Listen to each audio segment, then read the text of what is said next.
Picture this. A storm is brewing, and you're trying to gauge just how severe it might be. What do you look for? What if I told you that the status of a Waffle House could be your best bet? Indeed. This informal metric called the Waffle House Index serves as an unexpected yet reliable indicator of community resilience during disasters. The Waffle House Index is based on the restaurant's impressive track record of staying open in extreme weather conditions. So, if a Waffle House is closed, that's a terrible sign? Absolutely. It means the storm level is severe enough that even a Waffle House, a symbol of 24-hour service, can't remain operational. In fact, the longer a Waffle House stays closed, the more dire the circumstances for that community. Can you break down the different levels of this index? Sure, the Waffle House Index consists of 3 basic levels: green, yellow, and red. Green means the restaurant is fully operational. Yellow indicates limited service with a reduced menu, while red means the Waffle House is closed entirely. That sounds straightforward. But why is it so important? The term was originally coined following the catastrophic Joplin tornado in 2011. What happened there? During that event, the 2 Waffle Houses in Joplin remained open, showcasing their commitment to service.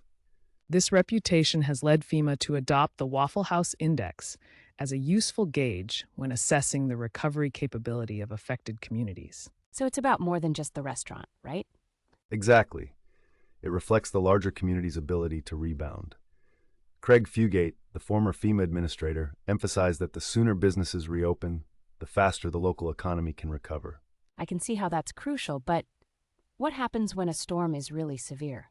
In dire situations, Waffle House even prepares a cut-down menu to sustain operations. Yet, it remains rare for the Waffle House Index to reach the red level. What about Hurricane Ian? There's a significant point. In anticipation of Hurricane Ian's intensity, 35 Waffle Houses closed before the storm even hit, which is almost unprecedented. Wow, that sounds serious. It escalated into a Category 4 hurricane with winds reaching 155 miles per hour. So was the community in Florida prepared for that kind of storm? Very much so.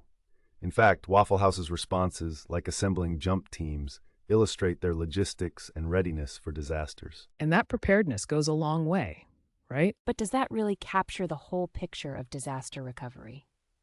It does give a glimpse into how private sectors can facilitate recovery.